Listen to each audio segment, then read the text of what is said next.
பாறை மேல் கட்டப்பட்ட வீடு மழை வந்தாலும் வெள்ளம் வந்தாலும் என்ன பண்ணுச்சு? ஸ்ட்ராங்கா நின்றுச்சு.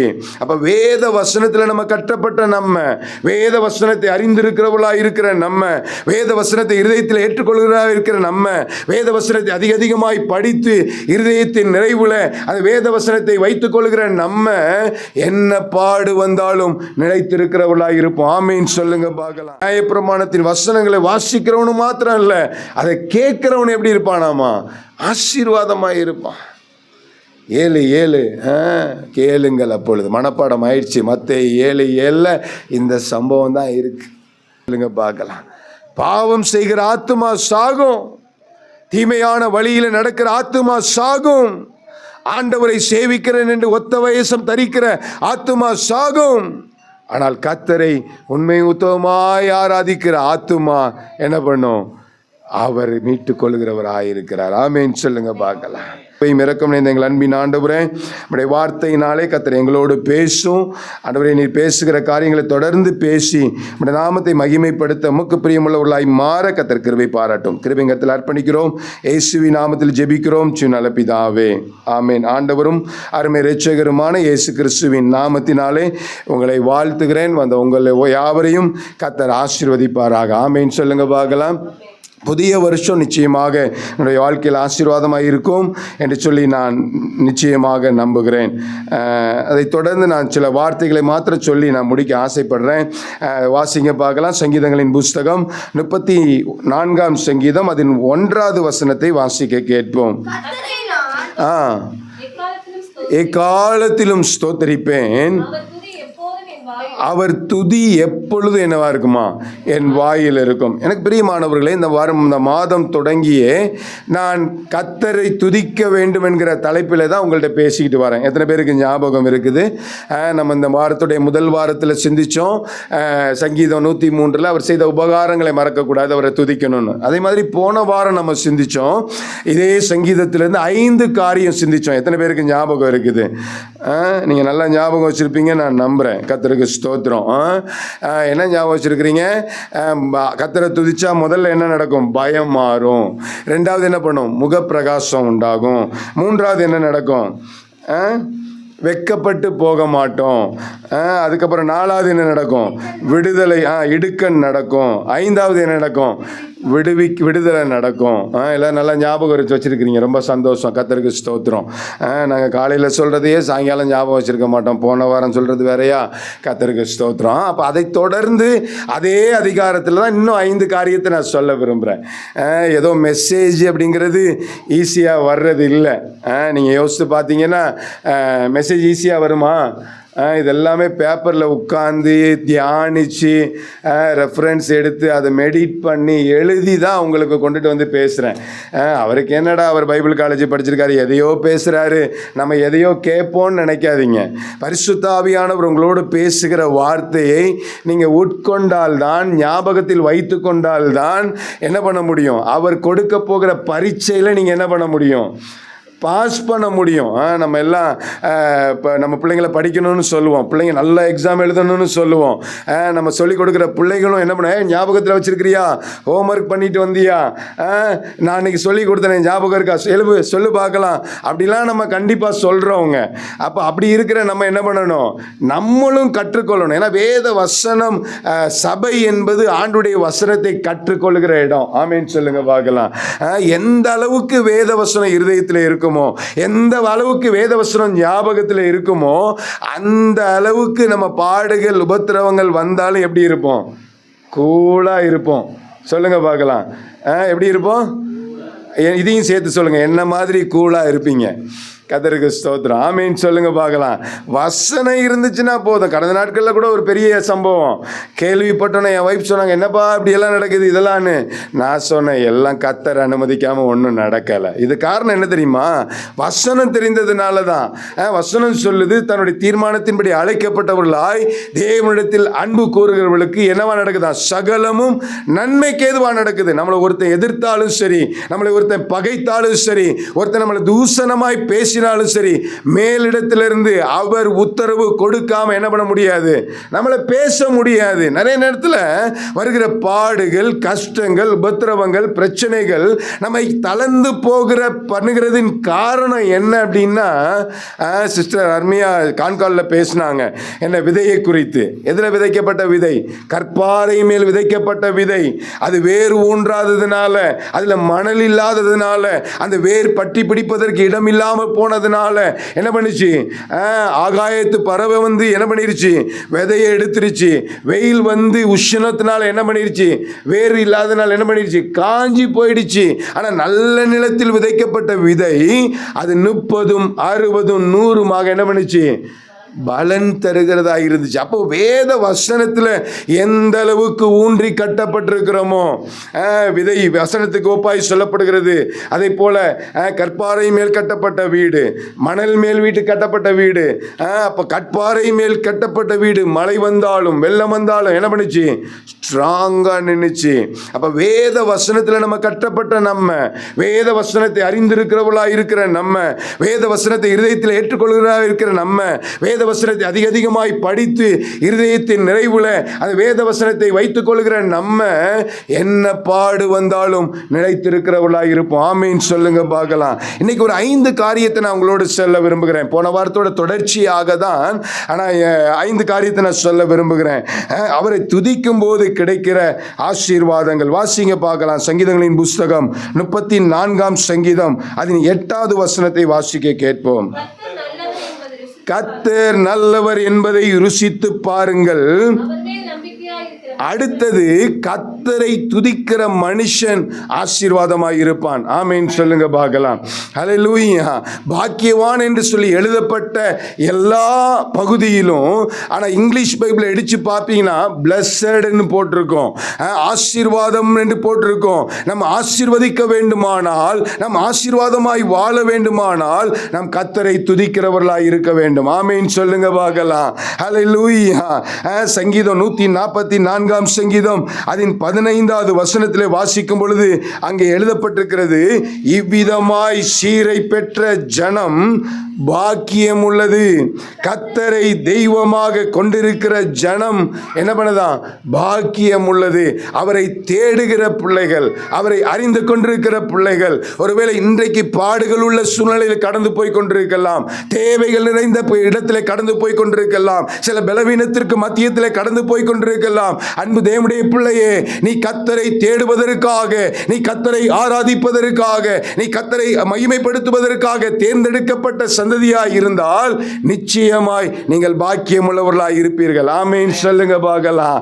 பாடு என்பது, உபத்திரவம் என்பது தற்காலிகமானது. அல்லேலூயா. எல்லாவற்றின் மீது ஜெயம் பெறுவதற்காக தான் இயேசு பூமியிலே அவர் மனிதனாக வந்து சகலத்தின் மேல் வெற்றி பெற்றவராக இருந்தார். ஆமீன் சொல்லுங்க பார்க்கலாம். அதே போல சங்கீதங்களின் புஸ்தகம் 33ஆம் சங்கீதம் அதன் 12வது வசனத்தில் வாசிக்கும் பொழுது அங்கே எழுதப்பட்டிருக்கிறது, கர்த்தரை தங்களுக்கு தெய்வமாக கொண்ட ஜாதியும் அவர் தமக்கு சுதந்திரமாக தெரிந்து கொண்ட ஜனமும் பாக்கியம் உள்ளது. ஜாதின்னு நீங்கள் நினச்சிடக்கூடாது. ஒருவேளை அந்த ஜாதியாக இருக்குமோ, இந்த ஜாதியாக இருக்குமோ, ஒரு ஜாதியும் இல்லை, பரிசுத்த ஜாதி. ஆமீன் சொல்லுங்க பார்க்கலாம். நீங்களும் நானும் ஒருவேளை ஏதோ ஒரு காரியத்தில் பிறந்திருக்கலாம், ஆனால் இன்றைக்கு நீங்களும் நானும் பரிசுத்த ஜாதியாயும் அப்படி சொந்த ஜனமுமாய் இருக்கிறோம். ஆமீன் சொல்லுங்க பார்க்கலாம். 2 பேதுருல வாசிக்கிறோம். 2 பேதுரு 2ஆம் அதிகாரம் 9வது வசனத்தில் வாசிக்கிறோம். வாசிங்க பார்க்கலாம். 1 பேதுரு 2:9. அந்தகாரத்திலிருந்து தம்முடைய ஆச்சரியமான ஒளியிடத்திற்கு வரவழைத்தவருடைய புண்ணியங்களை அறிவிக்கும்படி தெரிந்து கொள்ளப்பட்ட ஜாதியும் சந்ததியாகவும் ராஜரீகமான ஆசாரிய கூட்டமாயும் பரிசுத்த ஜாதியும் அவருக்கு சொந்த ஜனமுமாயிருக்கிறீர்கள். ஹல்லேலூயா. நீங்களும் நானும் பரிசுத்த ஜாதி. கரங்களை உயர்த்தி ஆண்டவருக்கு நன்றி செலுத்துங்க பார்க்கலாம். நீங்களும் அவருக்கு சொந்தமானவர்கள். நீங்களும் நானும் அவருக்கு சொந்தமானவர்களாய் இருக்கிறபடினாலே தான் நீங்களும் நானும் பாக்கியவான்களாய் இருக்கிறோம். ஆமென் சொல்லுங்க பார்க்கலாம். அல்லேலூயா.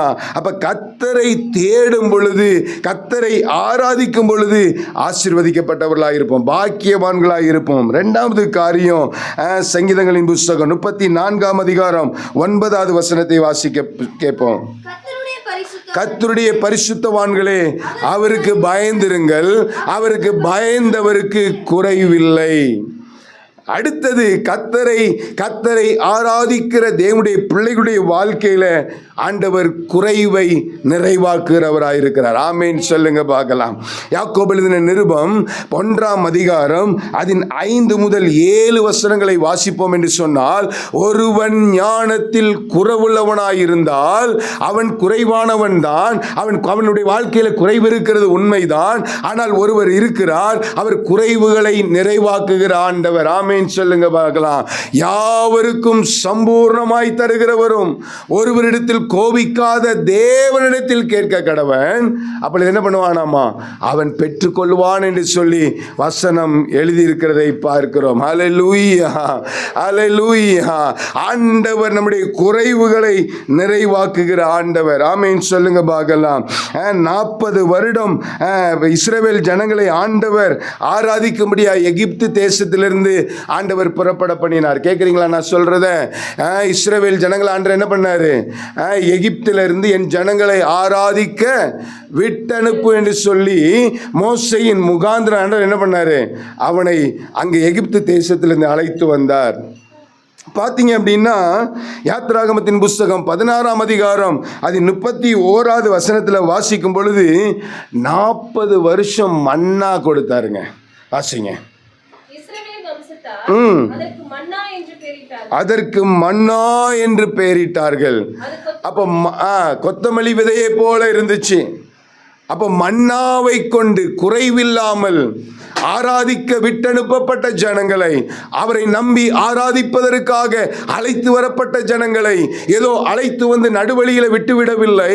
அவர்கள் குறைவில்லாமல் வாழ்வதற்காக அனுதினமும் அவர்களுக்கு மன்னாவை கொடுத்து போஷித்த ஆண்டவர், தேவனை ஆராதிப்பதற்காக தெரிந்து கொண்ட உங்களை ஆண்டவர் குறைவில்லாமல் நடத்துவார். ஆமென் சொல்லுங்க பார்க்கலாம்.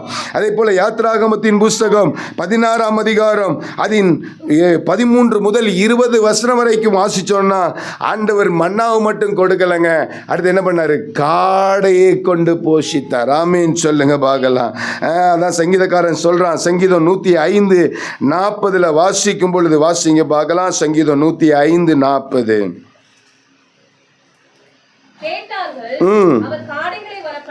என்ன வர பண்ணாராமா? ஆமா, மன்னாவை கொடுத்தாரு. ரெண்டாவது என்ன பண்ணாரு? காடையை கொடுத்தாரு. அதுக்கப்புறம் என்ன பண்ணார்? யாத்திராகமத்தின் புஸ்தகம் 17ஆம் அதிகாரம் அதன் 6வது வசனத்தில் பார்க்கும் பொழுது, நிற்பேன், கண்மலை அடி, கணங்கள் குடிக்க என்ன பண்ணாருங்க? குறைவில்லாமல் நடத்துவேன் என்று சொன்ன ஆண்டவர் மன்னாவை கொடுத்தார், காடையை கொடுத்தார். என்ன பண்றாரு? கண்மலையிலிருந்து என்ன பண்றாரு? தண்ணீரை கொடுக்கிறவராயிருக்கிறாரு. சங்கீதங்களின் புஸ்தகம் 105ஆம் சங்கீதம் 41வது வசனத்தில் வாசிக்கும் பொழுது அங்கே சங்கீதக்காரன் எழுதுகிறார், கண்மலையிலே கண்மலையை திறந்தார், தண்ணீர்கள் புறப்பட்டு வறண்ட வேலிகள். அவரை ஆராதிக்கிற அன்பு தேவனுடைய பிள்ளையே, வாழ்க்கையின் எந்த பகுதி வறண்ட நிலத்தை போல் இருக்கிறது, நீங்கள் ஆராதிப்பது உண்மையானால், அவரை சேவிப்பது உண்மையானால், அவரை மகிமைப்படுத்துவது உண்மையானால், உடைய குறைவுகளை அவர் நிறைவாக்க வல்லமை உள்ள தேவனாய் இருக்கிறார். ஆமென் சொல்லுங்க பார்க்கலாம். அல்லேலூயா. வறண்ட நிலத்தை ஆண்டவர் தண்ணீரினால் நிரப்பின அவர் சர்வ வல்லமை உள்ள தேவன். சங்கீதங்களின் புஸ்தகம் 114ஆம் சங்கீதம் அதன் 8வது வசனத்தில் வாசிக்கும் பொழுது வாசிங்க. அவர் கண்மலையை தண்ணீர் தடாகங்களாகவும் கற்பாறை என்ன பண்றாராமா? நீரூற்றுகளாகவும் மாற்றுகிறவர். ஏசாயா தீர்க்கதரிசியின் புஸ்தகம் 48ஆம் அதிகாரம் 21வது வசனத்தில் வாசிக்கும் பொழுது அங்கே எழுதப்பட்டிருக்கிறது, அவர் அவர்களை வனாந்திரங்களில் நடத்தும் போது அவர்களுக்கு தாகவிடாய் இருந்தபடினால கண்மலையிலிருந்து தண்ணீரை சுரக்க பண்ணினார். போதும். அப்ப அவரை சேவிக்கிற, அவரை துதிக்கிற பிள்ளைகளுக்கு ஆண்டவர் என்ன பண்ணுவார்? பாக்கியவான்களாய் மாற்றுவார், பிளஸட் மேனாய் மாற்றுவார். ரெண்டாவது என்ன பண்ணுவார்? குறைவில்லாமல் நடத்துவார். ஆகாரத்துக்கு ஆகாரம், இறைச்சிக்கு இறைச்சி, தண்ணிக்கு தண்ணி. எவ்வளோ அற்புதமாய் ஆண்டவர் நடத்தினாரு. அடுத்தது அவரை ஆராதிக்கிற பிள்ளைகளுக்கு மூன்றாவது ஆசீர்வாதம் என்ன? வாசிங்க அந்த 10வது வசனம், சங்கீதம் 34:10. சிங்க குட்டிகள் தாழ்ச்சி அடைந்து பட்டினியாயிருக்கும்.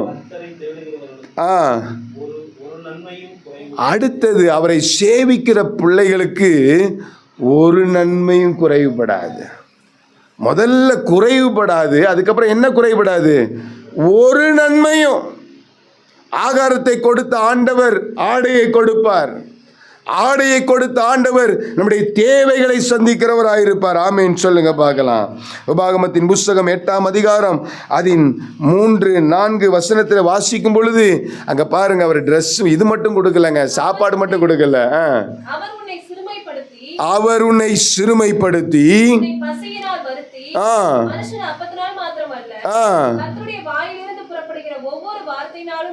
பிழைப்பான் உணர்த்தும்படிக்கு. சில நேரத்தில் குறைவுகள் வரலாம், பாடுகள் வரலாம், உபத்திரவங்கள் வரலாம், பிரச்சனைகள் வரலாம்.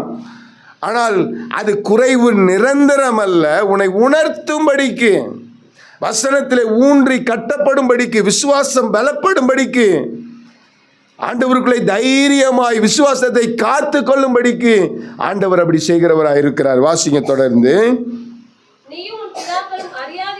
நீயும் உன் பிதாக்களும்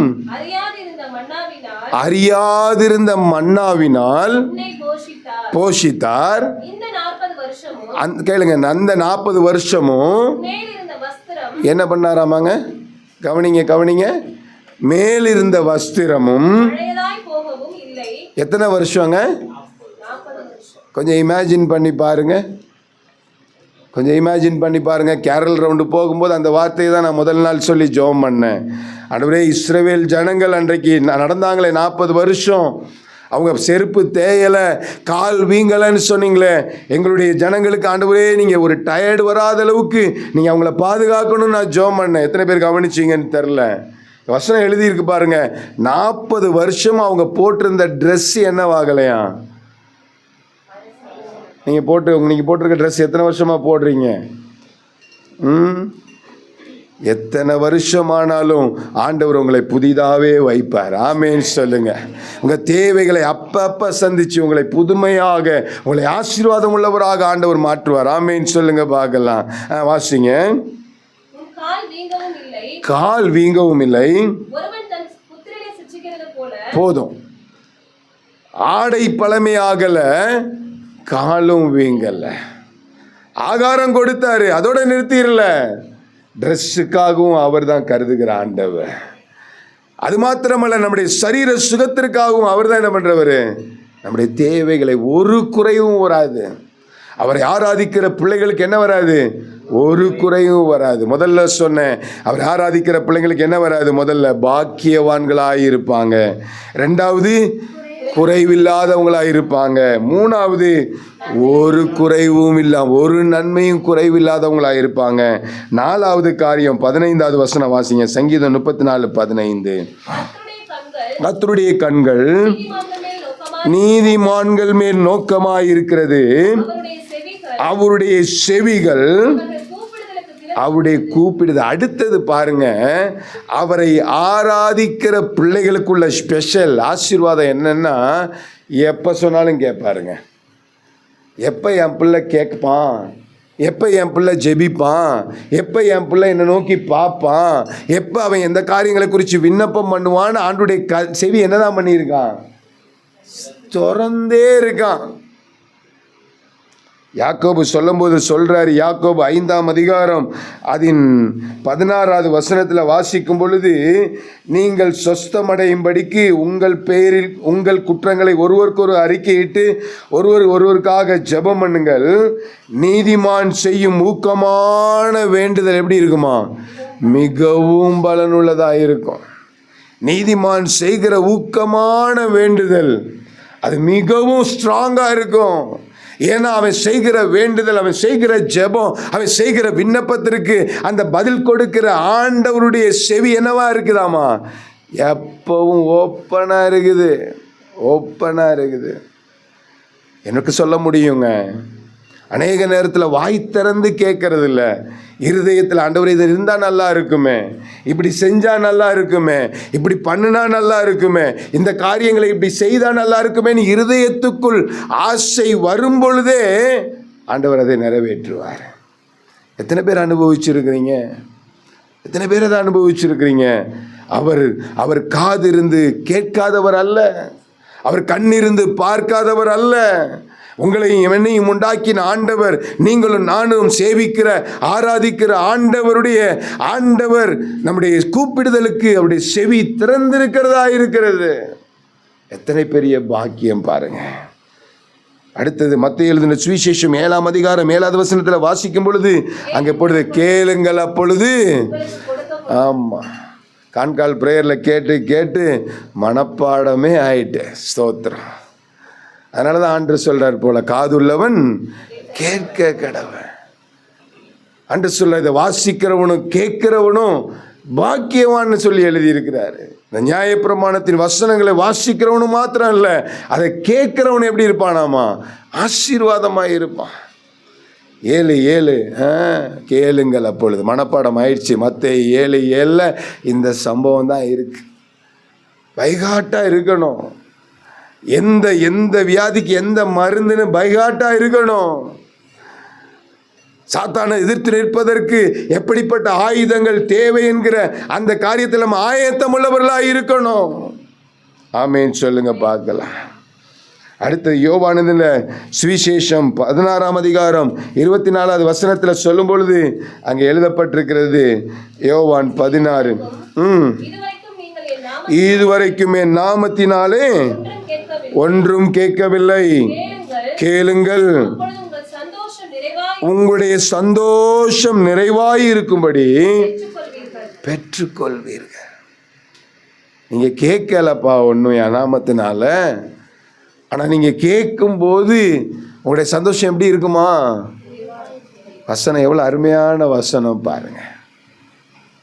நிறைவா போதும் ஆண்டவரேன்னு சொல்ற அளவுக்கு, நான் சாட்டிஸ்ஃபைடு ஆண்டவரேன்னு சொல்ற அளவுக்கு என்னை நிறைவாய் ஆசீர்வதிச்சிட்டீங்க, நிறைவாய் என் ஜெபத்தை கேட்டுட்டீங்க, நிறைவாய் என்னுடைய நன்மைகளை தந்துட்டீங்கன்னு சொல்ற அளவுக்கு ஆண்டவர் நமக்கு நன்மை செய்கிறவராக இருக்கிறார். ஆமேன்னு சொல்லுங்க பார்க்கலாம்.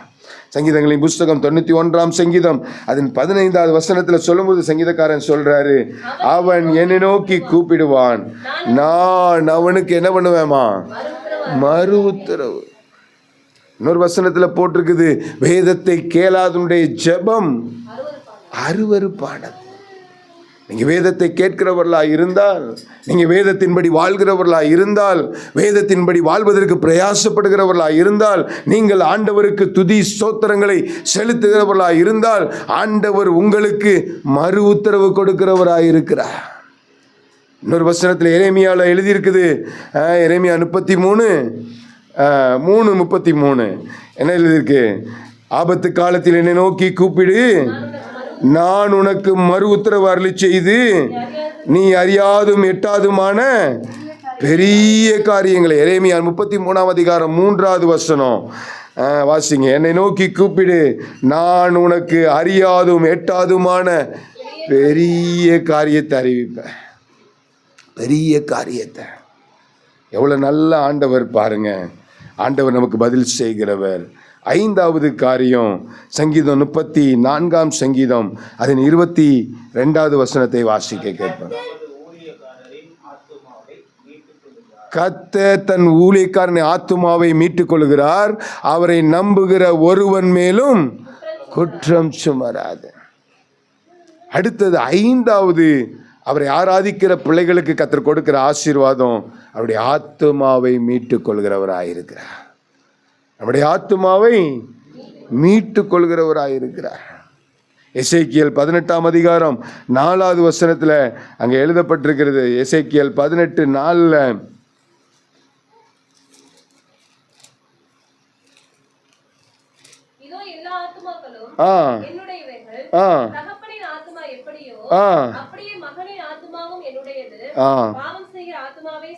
பாவம் செய்கிற ஆத்மா என்ன பண்ணுமாமா? ஆனா ஆண்டவரை ஆராதிக்கிற ஆத்துமாவை ஆண்டவர் எடுத்துக்கொள்கிறவர் ஆயிருக்கிறார். ஆமேன் சொல்லுங்க பார்க்கலாம். பாவம் செய்கிற ஆத்துமா சாகும். தீமையான வழியில நடக்கிற ஆத்துமா சாகும். ஆண்டவரை சேவிக்கிறேன் என்று ஒத்த வயசம் தரிக்கிற ஆத்துமா சாகும். ஆனால் கர்த்தரை உண்மை உத்தமமாய் ஆராதிக்கிற ஆத்துமா என்ன பண்ணும்? அவர் மீட்டுக் கொள்கிறவர் ஆயிருக்கிறார். ஆமேன் சொல்லுங்க பார்க்கலாம். அதே போல பார்த்தீங்கன்னா சங்கீதம் 25ஆம் அதிகாரம் அதன் 13வது வசனத்தில் வாசிக்கும் பொழுது அவன் ஆத்துமா அவருடைய ஆத்துமா எதில் தங்குமாமா? நன்மையில தங்குங்க. நன்மையில தங்கும். நரகத்தில் போய் இருக்க மாட்டோம். நன்மையான இடத்துல, நன்மையின் தேவன் இருக்கிற இடத்துல, பசி இல்லாத, பட்டினி இல்லாத, இரவு பகல் இல்லாத, சூரிய பிரகாசம் தேவைப்படாத அவரோடு யுக யுகமாய் வாழ்வதற்காக நீங்களும் நானும் அழைக்கப்பட்டிருக்கிறோம். எத்தனை பேர் ஆமேன்னு சொல்றீங்க? எத்தனை பேருக்கு அந்த நம்பிக்கை இருக்குது? என்னுடைய ஆத்துமாவை அவர் மீட்டுக் கொள்வார். ஹல்லேலூயா. அவரை ஆராதிக்கிற தேவனுடைய பிள்ளைகளுடைய ஆத்துமாவை ஆண்டவர் மீட்டுக் கொள்கிறவராயிருக்கிறார். ஆமேன் சொல்லுங்க பார்க்கலாம். அதான் சங்கீதக்காரன் சொல்றார் 23ஆம் சங்கீதத்தில் 6வது வசனத்தில், என் ஜீவனுள்ள நாளெல்லாம் நன்மையும் கிருபையும் என்னை தொடரும், நான் கர்த்தருடைய வீட்டிலே நீடித்த நாட்களாய் நிலைத்திருப்பேன். கர்த்தரை துதிக்கும் போது 5 ஆசீர்வாதம் நான் சொன்னேன். ஏன் தெரியுமா? இந்த மாதம் கர்த்தரை துதிக்கிற மாதம். எத்தனை பேர் ஆமேன்னு சொல்றீங்க? லூக்கா எழுதின சுவிசேஷம் 2ஆம் அதிகாரத்தில் அங்கே சொல்றாங்க, உன்னதத்தில் இருக்கிற தேவனுக்கு மகிமையும் பூமியிலே சமாதானமும் மனுஷர் மேல் பிரியமும் உண்டாவதாக என்று சொல்லி தேவனை துதித்தார்கள். தேவனை துதித்தார்கள். நீங்களும் நானும் அழைக்கப்பட்டதின் நோக்கம் தேவனை துதிப்பதற்காக. நீங்களும் நானும் அழைக்கப்பட்டதின் நோக்கம் தேவனை ஆராதிப்பதற்காக. ஆமென் சொல்லுங்க பார்க்கலாம். ஹல்லேலூயா. தேவனை ஆராதிப்பதற்காக தான் நீங்களும் நானும் அழைக்கப்பட்டிருக்கிறோம். தேவனை உயர்த்துவதற்காக தான் நீங்களும் நானும் அழைக்கப்பட்டிருக்கிறோம். ஆமென் சொல்லுங்க பார்க்கலாம். ஹல்லேலூயா. தேவனை ஆராதிப்பதில் எத்தனை பேருக்கு சந்தோஷம் இருக்குது? எத்தனை பேருக்கு சந்தோஷம் இருக்குது? கர்த்தரை நான் எக்காலத்திலும் ஸ்தோத்தரிப்பேன், அவர் துதி எப்பொழுதும் என் வாயில் இருக்கும். 5 காரியம் சொல்லுங்க பார்க்கலாம். கர்த்தரை ஆராதிக்கும் பொழுது நமக்கு கிடைக்கிற 5 ஆசீர்வாதம் சொல்லுங்க. முதலாவது ஆசீர்வாதமாய் பாக்கியவான்களாய் இருப்போம். 2வது குறைவில்லாம இருப்போம். 3வது ஒரு நன்மையும் குறைபடாது. 4வது அவர் நம்முடைய சத்தத்துக்கு கூப்பிடுதலுக்கு தேவனுடைய செவி எப்படி இருக்குது? திறந்தே இருக்குது. 5வது ஆத்துமாவை மீட்டுக் கொள்கிறவர். எல்லாரும் எழுந்து நின்று கண்களை மூடி ஹல்லேலூயா. எத்தனை பேர் தேவனை ஆராதிக்கும்படியே கடந்து வந்திருக்கிறீங்க? அல்லேலூயா. வாய்களை திறந்து அவரை துதிங்க பார்க்கலாம். எப்படி நீங்கள் துதிக்கிறீங்க நான் பார்க்குறேன். எப்படி ஆண்டவரை நீங்கள் ஸ்தோத்திரம் பண்ணுறீங்கன்னு பார்க்குறேன். அல்லேலூயா. துதிங்க துதிங்க துதிங்க. யாரெல்லாம் அவரை துதிக்கிறாங்களோ அவருடைய கூப்பிடுதலுக்கு தேவனுடைய செவி திறந்திருக்கிறது. யாரெல்லாம் அவரை துதிக்கிறாங்களோ அவங்க ஆசீர்வாதம் உள்ளவங்களாக இருப்பாங்க. யாரெல்லாம் அவரை துதிக்கிறாங்களோ ஒரு குறைவில்லாமல் இருப்பாங்க. யாரெல்லாம் அவரை துதிக்கிறாங்களோ ஒன்றுக்கும் குறைவில்லாமல் இருப்பாங்க. யாரெல்லாம் அவரை துதிக்கிறாங்களோ அவருடைய உங்களுடைய கூப்பிடுதலுக்கு அவருடைய செவி திறந்திருக்கிறதா இருக்கிறது. யாரெல்லாம் அவரை கூப்பிடுறாங்களோ யாரெல்லாம் அவரை துதிக்கிறாங்களோ அவருடைய ஆத்துமாக்களை கர்த்தர் மீட்டுக் கொள்கிறவராக இருக்கிறார். துதிங்க பார்க்கலாம். துதிங்க பார்க்கலாம். நீதிமானுடைய கூடாரத்தில் கம்பீர சத்தம் உண்டு. யாரையும் பார்க்காதீங்க. சத்தமாய் துதிங்க. சத்தமாய் துதிங்க. சத்தமாய் துதிங்க. ஒரு குருடனானவன் தேவனை நோக்கி கூப்பிட்டான், தாவீதின் குமாரனே எனக்கு இறங்கும் என்று சொன்னான். ஆனா சுற்றி இருக்கிறவங்க அவனை தடை பண்ணாங்க. ஆனா முன்னிலும் அதிகமாய் கூப்பிட்டான் வசனம் எழுதப்பட்டிருக்கிறது. ஹல்லேலூயா. தடைகளை தாண்டி துதிங்க, தடைகளை தாண்டி துதிங்க. போன வாரம் தியானித்தோம். தடைகளை தாண்டி பவுலும் சீலாவும் ஆராதித்த பொழுது அப்படி வாழ்க்கையில் ஒரு பெரிய மாறுதல் உண்டானதை போல ஆண்டவருடைய துதியில் பிரியப்படுகிற ஆண்டவர், உடைய துதியில் பிரியப்படுகிற ஆண்டவர். துதித்தால் விடுதலை வரும், துதித்தால் ஆசீர்வாதம் வரும், துதித்தால் தேவன் கொடுக்கிற ஆசீர்வாதங்களை சுதந்திரித்துக் கொள்வீங்க. துதிங்க துதிங்க துதிங்க பார்க்கலாம். ஹல்லேலூயா ஹல்லேலூயா. வார்த்தைகளினால துதிங்க. அவரை எப்படியெல்லாம் துதிக்க தோணுதோ துதிங்க. நல்லவரே என்று துதிங்க, வல்லவரே என்று துதிங்க, பரிசுத்தரே என்று துதிங்க. அப்பா நீர் கதாய் மகிமை பொருந்தியவரே என்று துதிங்க. சேனைகளின் கர்த்தரே துதிங்க. ஹல்லேலூயா. துதிங்க பார்க்கலாம். துதிங்க துதிங்க. மகிமையின் ராஜாவேன்னு சொல்லி துதிங்க. யெகோவா ஈரேன்னு துதிங்க, யெகோவா ராஃபான்னு துதிங்க, யெகோவா சம்மான்னு துதிங்க. என்னை பாதுகாத்தீங்களேன்னு துதிங்க, எனக்கு சுகத்தை தந்தீங்களேன்னு துதிங்க, எனக்கு பலனை தந்தீங்களேன்னு துதிங்க, எனக்கு ஆயுசு நாட்களை பெருக பண்ணினீங்களேன்னு சொல்லி துதிங்க, எனக்கு குடும்பத்தை தந்தீரேன்னு துதிங்க, பிள்ளைகளை தந்தீரேன்னு துதிங்க. ஆண்டவரே எனக்கு படிப்பு ஞானத்தை கொடுத்தீங்களேன்னு துதிங்க, எனக்கு ஊழியத்தை கொடுத்தீங்களேன்னு துதிங்க, எனக்கு நல்ல சபையை கொடுத்தீங்களேன்னு சொல்லி துதிங்க, எனக்கு ரட்சிப்பின் அனுபவத்தை கொடுத்தீங்களேன்னு துதிங்க, பாவ மன்னிப்பு நிச்சயத்தை தந்தீங்களேன்னு துதிங்க. அவ்வளவுதானா? அவ்வளவுதானா? துதிங்க துதிங்க துதிங்க துதிங்க. ஹல்லேலூயா ஹல்லேலூயா ஹல்லேலூயா. துதிக்கிறவருடைய ஆத்துமாவை மீட்டுக் கொள்கிறவர், துதிக்கிறவருடைய ஆத்துமாவை மீட்டுக் கொள்கிறவர், துதிக்கிறவருடைய ஆத்துமாவை மீட்டுக் கொள்கிறவர். ஹல்லேலூயா ஹல்லேலூயா ஹல்லேலூயா. உன்னதத்தில் தேவனுக்கே மகிமை உண்டாகட்டும். உன்னதத்தில் தேவனுக்கே மகிமை உண்டாகட்டும். இந்த ஆமென் சமாதானமோ பிரியமும் உண்டாகட்டும். இந்த பூமியிலே சமாதானமோ பிரியமும் உண்டாகட்டும். ஐயா வாழ்க வாழ்க, ஓ நாம வாழ்க. துதிய பார்க்கலாம். ஐயா வாழ்க, ஓராபாலா சந்தர பலமே தீபல் பரபன தூராபாலா சகாரி. ஆமென் ஆமென். செவிகளை நீ திறந்து விட்டே செய்வோம் சீதா. செவிகளை நீ திறந்து விட்டே செய்வோம் சீதா.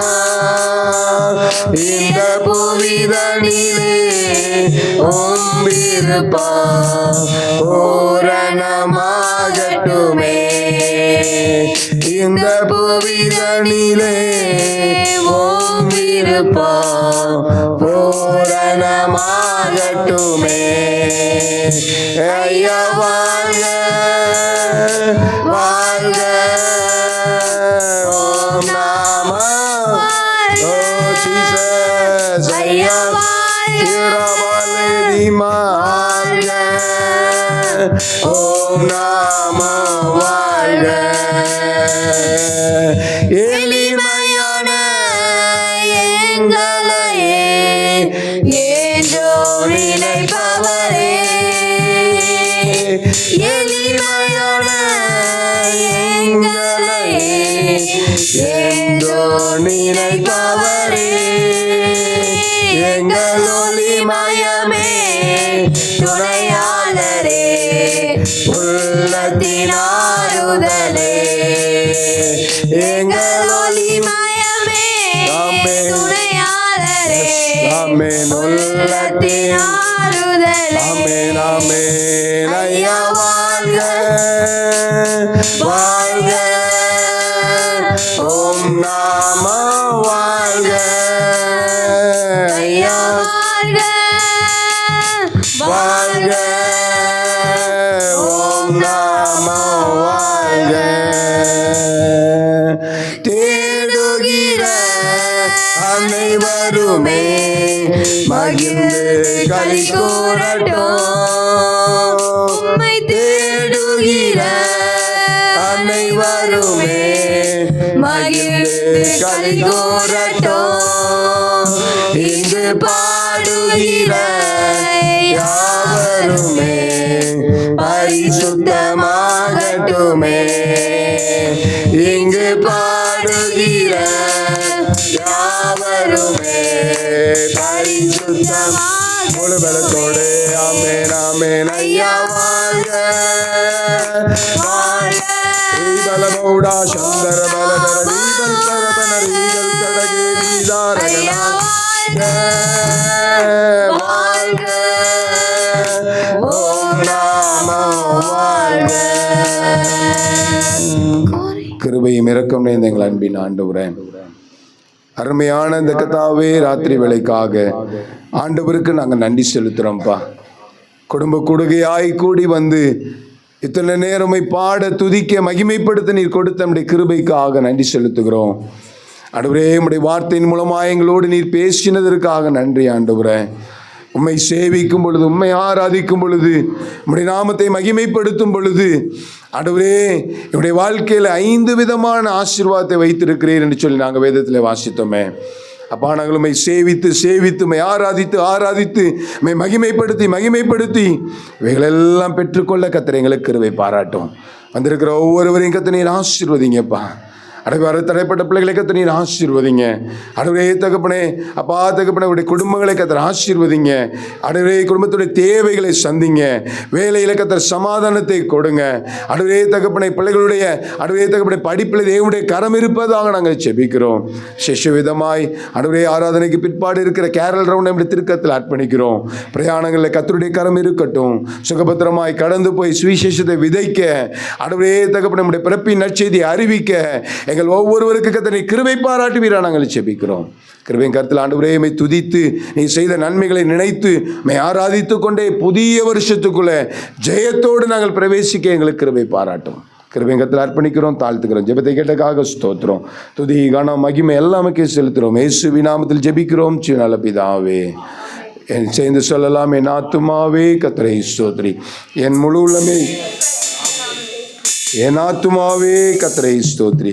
கர்த்தர் செய்த சகல உபகாரங்களையும் மறவாது. எல்லாரும் தலை வணங்கி கண்களை மூடி இருக்கும் பொழுது ஆசீர்வாதம் இப்பொழுது நம் ஆண்டவராயிருக்கிற இயேசு கிறிஸ்துவின் கிருபையும் பிதாவாகிய தேவனுடைய அன்பும் பரிசுத்த ஆவியானுடைய அந்யோன்ய ஐக்கியமும் சமாதானமும் பாதுகாவலும் ஆசீர்வாதமும் வந்திருக்கிற ஒவ்வொரு பிள்ளைகளோடும், வரத்தடைப்பட்ட பிள்ளைகளோடும் ஆண்டவரே நீங்கள் வரும் வரை, நீர் வரப்போகிற 2ஆம் வருகை வரை இருந்து நடத்துவதாக. ஆமென். ஜெயம் கொடுத்த தேவனுக்கு ஒரு 3 அல்லேலூயா சத்தமாய் சொல்லலாமா? அல்லேலூயா, அல்லேலூயா, அல்லேலூயா. பக்கத்தில் கையை பிடிங்க, சொல்லுங்க பார்க்கலாம். என்ன சொல்ல போறீங்க? சொல்லுங்க.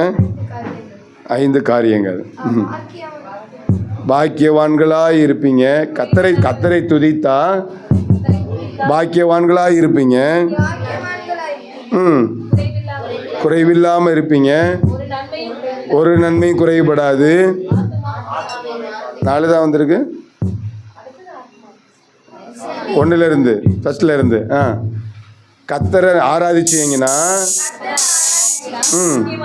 பாக்கியவான்களா இருப்பீங்க. ஓகே.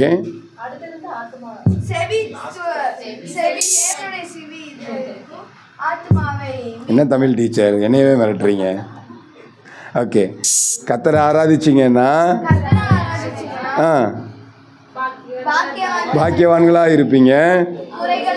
குறைவில்லாமல் இருப்பீங்க. ஒரு நன்மையும் குறைபடாது. உங்களுடைய கூப்பிடுதலுக்கு கர்த்தருடைய செவி திறந்து இருக்கும். உங்கள் ஆத்துமாவை கர்த்தர் மீட்டுக்கொள்வார். கர்த்தர் உங்களை ஆசீர்வதிப்பாராக. ஆமென், ஆமென்.